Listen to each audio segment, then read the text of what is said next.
Hello, I'm Sinead, and I'll be reading The Patchwork Bunny, which is an all-original printable book available on my website. The Patchwork Bunny is written and illustrated by yours truly. In a small village, there lived a family. The baby, Tina, was to celebrate her first birthday in a week's time. Many celebratory arrangements had been made, but her father, Matthew, wanted to make something special for his little girl. He had thought of making pull toys and riding toys, but Tina wasn't quite ready for those, and he wanted to make something that would be special right now.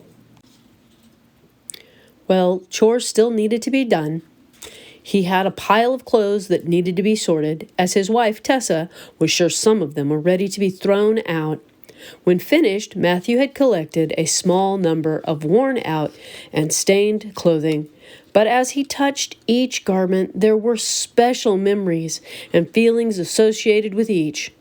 The teal corduroy pants he had worn so often at his first job, and the orange shorts he'd been wearing every summer since his freshman year in high school, produced so many warm summer memories.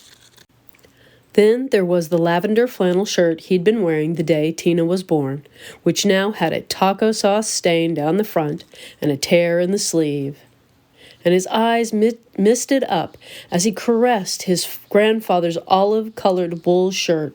He had worn it every fall and winter as a jacket and as an extra warm layer around the house, just to feel near his grandpa, whom he missed so very much. The elbows had worn through, and he'd torn the tail while trekking in the forest this past winter.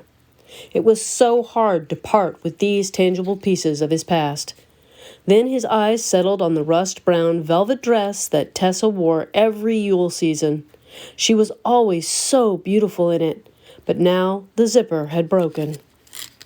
And beneath that was her sky-blue chambray shirt she wore every Saturday, but now it had a chocolate stain.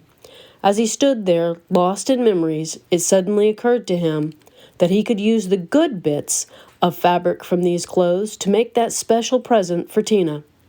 He would create a rag bunny, like the raggedy dolls from the stories his mother used to read to him as a child. But he would use a lot of different fabrics to create his doll.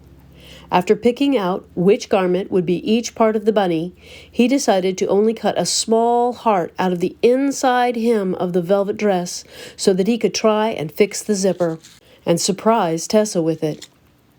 But first he needed to sew the bunny together, and then he realized he would need something soft to put inside. Well, his mother raised sheep, so he would ask her for some wool when it came time to stuff the bunny.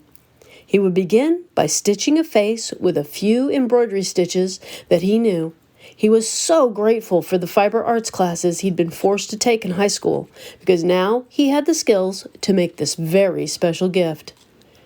When he finished up his sewing, he looked at the remaining pile of clothes and thought, "I must box these up to use again." The day of the birthday party arrived and Tina was showered with gifts, but she clung most tightly to the bunny from her father. In the years that followed, Matthew's sewing skills improved as he made gifts for his children from the mix of clothes in the box of memories. I hope you enjoyed my little book. If you'd like to make a copy of your own, the links are in the description. Have a nice day.